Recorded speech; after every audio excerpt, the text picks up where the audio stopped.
गौतम गंभीर की कोचिंग को लेकर टीम इंडिया हारे तो सबसे पहले ट्रोल जो होते हैं वो गौतम गंभीर ही होते हैं। क्रिकेट के अलावा मुझे नहीं लगता है कि कोई और शौक है उन्हें।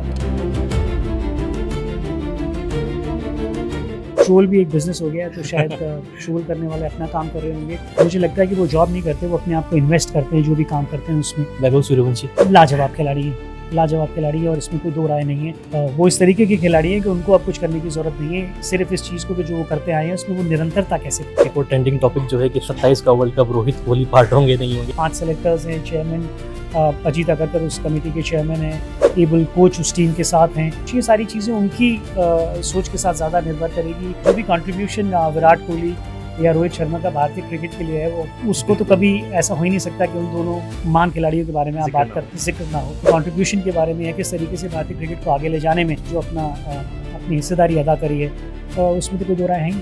मेरे साथ इस वक्त पुरानी दिल्ली 6 के head coach Vijay Dahiya sir हैं। सर, सबसे पहले तो कांग्रेचुलेशंस, आपकी टीम क्वालिफाई कर चुकी है प्लेऑफ के लिए। अब अगली प्लानिंग क्या होने वाली है, क्योंकि एक पड़ाव पार हो चुका है, अब प्लेऑफ के लिए कैसी तैयारी है? आई थिंक प्लेऑफ से पहले हमारा एक और लीग का मैच बचा है। जी। उस लीग को मैच को अगर हम जीतते हैं तो फिर हमारे पास बहुत अच्छा चांस है कि हम पहले 2 में फिनिश करेंगे।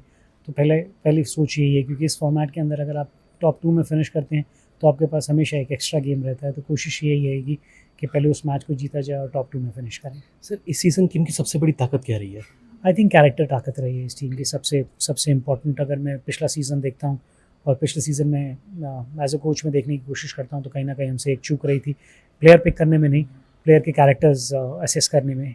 लास्ट ईयर हम इस टूर्नामेंट में सबसे आखिरी फिनिश किया था हमने, लेकिन उस बर्डन के साथ इस साल शुरू नहीं किया, क्योंकि जिन प्लेयरों को बैक किया गया है, जो प्लेयर इस साल पिक करे गए हैं, वो स्किल सेट के साथ कुछ बेहतर इंसान भी पिक करे गए हैं। वो बहुत ज़्यादा ज़रूरी रहता है किसी भी टीम के कैरेक्टर बनाने के लिए। तो ओनरशिप बहुत खुश है इस बात से कि जिस तरीके के प्लेयर्स हम पिक करने में कामयाब रहे हैं। अनुज राउत को कप्तानी देने के पीछे कोई खास रणनीति थी?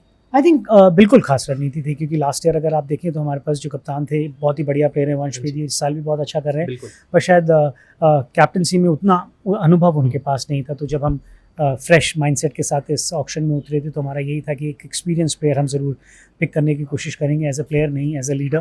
पर अगर अनुज की तरफ देखते हैं तो not only as a leader, I think purely as batsman भी अगर आप देखेंगे तो उनका बहुत ही बढ़िया प्रदर्शन रहा है। लेकिन हाँ, इस रणनीति के साथ हम गए थे कि एक युवा टीम है, इसलिए हमारे पास कैप्टन, एक एक्सपीरियंस कैप्टन होना चाहिए। एज अ कोच अभी भी कुछ लगता है कि प्लेऑफ के लिए क्वालिफाई कर चुके हैं, लेकिन अभी भी कोई ऐसी चीज़ जिन पे काम करने की ज़रूरत है? नेगेटिव पॉइंट हमेशा रहेगी। नेगेटिव पॉइंट नहीं कहूँगा मैं, पॉइंट जहाँ से आप और इम्प्रूव कर सकते हैं तो वो हमेशा आपके पास रहती है कि कोई ना कोई ऐसी चीज़ जिसके बारे में आप और ज़्यादा काम करना चाहें और बेहतर होना चाहिए। क्योंकि यहाँ पर हम एक सिर्फ टीम के बारे में बात नहीं कर रहे हैं, यहाँ काफ़ी सारे इंडिविजुअल्स के बारे में बात कर रहे हैं जो इस खेल को खेल रहे हैं, और आपकी कोशिश रहेगी कि इस टीम के माध्यम से आप किस तरीके से उन्हें बेटर प्लेयर या बेटर इंसान बना सकते हैं। जब से T20 क्रिकेट में इम्पैक्ट प्लेयर का रूल आया, हम कहते हैं कि इम्पैक्ट प्लेयर के आने से ऑलराउंडर की जो रोल है वो थोड़ा कम हो गया है। इस चीज़ को आप कैसे देखते हैं? जी हाँ, आप ये कह सकते हैं, और मुझे लगता है कि बहुत सारे लोगों की सोच भी है कि 11 वर्सेस 11 एक बेहतर विकल्प है, और मेरा भी कुछ इसी तरीके का मानना है कि अगर आप इस खेल को खेलते हैं और कोशिश ये रहती है आपकी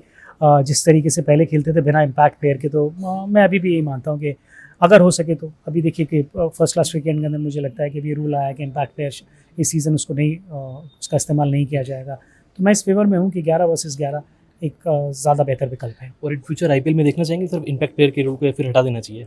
आई थिंक मुझे लगता है कि एक एक्सपेरिमेंट के रूप में इसका इस्तेमाल किया गया था, और अगर आप इससे आपको लगता है कि कुछ अचीव आपने किया है तो आप कंटिन्यू करेंगे, नहीं तो मुझे लगता है कि 11 versus 11 like I was just saying is better option. Sir, team में कई सारे यंगस्टर्स हैं, IPL के लिए कौन से देखते हैं और क्या लगता है कौन से ऐसे प्लेयर हैं जो जल्दी टीम इंडिया के लिए खेल सकते हैं? मैं ये कहना चाहूँगा कि कौन से ऐसे खिलाड़ी हैं जो दिल्ली के लिए खेलकर अच्छा प्रदर्शन कर सकते हैं, क्योंकि पहला स्टेप वही रहेगा। सो बहुत ज़रूरी है, और बहुत सारे खिलाड़ी हैं इस साल जो देखने में लगा जिस तरीके से वो क्रिकेट खेलें, जिस फेयरलेस अप्रोच के साथ वो क्रिकेट खेलें, मुझे लगता है कि एक स्तर और ऊपर अगर वो उस तरीके की क्रिकेट खेल सकते हैं तो फिर उनके लिए काफ़ी सारे डोर्स आपको खुलते हुए नजर आएंगे। सर, कुछ इंडियन क्रिकेट पे सवाल, जैसे अभी इंडियन श्रीलंका सेकंड टेस्ट चल रहा है, कुलदीप यादव प्लेइंग 11 का पार्ट नहीं है, इस चीज़ को कैसे देखते हैं? इंग्लैंड में भी 3 वनडे खेले गए, बेंच पर थे, कुलदीप यादव के बारे में? आई थिंक मुझे लगता है कि ये सवाल इस तरीके का भी हो सकता है कि मानव सुतार को खेलने का मौका मिला और उन्होंने किस तरीके से उस मौके का फ़ायदा उठाया, वो ज़्यादा पॉजिटिवली तरीके से मैं देखूंगा। क्योंकि जब आप 11 बनाते हैं तो उस 11 बनाते वक्त आपकी सोच ये रहती है कि कौन से ऐसे 11 हैं जो इन कंडीशंस में या इस समय पे टीम के काम आ सकते हैं या टीम को जीतने में मदद कर सकते हैं। तो उस लिहाज से मैं इस निर्णय को वैसे ही देखूंगा। एक और ट्रेंडिंग टॉपिक जो है कि 27 का world cup Rohit Kohli part होंगे नहीं होंगे, आप विजय दहिया क्या सोचते हैं? विजय दहिया के सोचने से कोई फ़र्क नहीं पड़ता है कि वो क्या सोचता है, या किसी भी इंडिविजुअल के सोचने से फ़र्क नहीं पड़ता है। 5 सेलेक्टर्स हैं, चेयरमैन अजीत अगरकर उस कमेटी के चेयरमैन हैं। टीम मैनेजमेंट जितना खेलती जाएगी, टीम मैनेजमेंट जो है उतनी स्ट्रांग आपको होती हुई नज़र आएगी। एक बहुत ही एबल कोच उस टीम के साथ हैं। तो ये सारी सोच, ये सारी चीज़ें उनकी सोच के साथ ज़्यादा निर्भर करेगी कि जो सेलेक्टर्स हैं वो अगले आने वाले 12 महीने को किस तरीके से देखते हैं कि कहाँ से आप अपनी टीम को बनाना चाहेंगे। हैविंग सेड दैट, जो भी कंट्रीब्यूशन विराट कोहली या रोहित शर्मा का भारतीय क्रिकेट के लिए है, वो भारतीय क्रिकेट के कभी भी बारे में आप बात करेंगे उसको तो कभी ऐसा हो ही नहीं सकता कि उन दोनों महान खिलाड़ियों के बारे में आप बात करते जिक्र ना हो। जिक्र एक छोटी सी चीज़ है, उनके बारे में उनके कंट्रीब्यूशन के बारे में या किस तरीके से भारतीय क्रिकेट को आगे ले जाने में उन्होंने जो अपनी हिस्सेदारी अदा करी है, उसमें तो कोई दो राय है ही नहीं। सर आखिर के कुछ सवाल गौतम गंभीर की कोचिंग को लेकर, क्योंकि आपने भी उनके साथ काम किया हुआ है और टीम इंडिया हारे तो सबसे पहले ट्रोल जो होते हैं वो गौतम गंभीर ही होते हैं। मुझे लगता है कि वो इस तरीके के व्यक्तित्व हैं, इस तरीके के स्ट्रॉन्ग कैरेक्टर हैं कि उनका जो सारा फोकस है वो इस चीज़ पे है कि कहाँ से इंडियन टीम बेहतर रिजल्ट ले सकती है।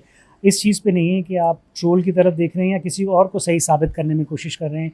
एक चीज़ मैं गौतम गंभीर के लिए क्योंकि मैंने उनके साथ काम किया, मैं इसलिए कह सकता हूँ 24/7 एक इस तरीके के कैरेक्टर हैं वो कि आप उनसे क्रिकेट के बारे में बात कर सकते हैं, बेहतर होने के बारे में बात कर सकते हैं। क्रिकेट के अलावा मुझे नहीं लगता है कि कोई और शौक़ है उन्हें। जब इस तरीके का पैशन आपको क्रिकेट के बारे में होता है तो फिर आप एक ही चीज़ की सोच आप में रहती है कि किस तरीके से आप बार बार और ज़्यादा बेहतर करने की कोशिश करें।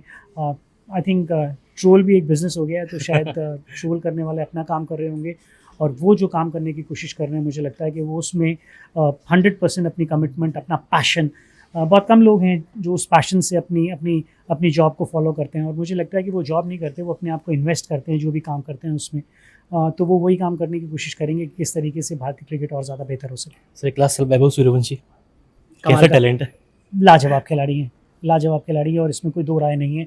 और वो इस तरीके के खिलाड़ी हैं कि उनको अब कुछ करने की ज़रूरत नहीं है, सिर्फ इस चीज़ को कि जो वो करते आए हैं उसमें वो निरंतरता कैसे, कंसिस्टेंसी कैसे लाने की कोशिश करें।